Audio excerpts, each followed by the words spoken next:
milý deníčku. Nejvíc ze všech se mi líbí Kenny. Takže já, jenže ty se nelíbíš mně, čůzo.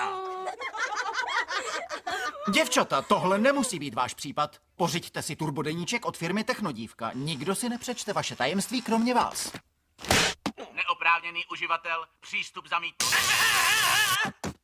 Turbodeníčku, já jsem tak ráda, že tě mám. Pořiďte si turbodeníček od firmy Technodívka, pobočky firmy Technokluk.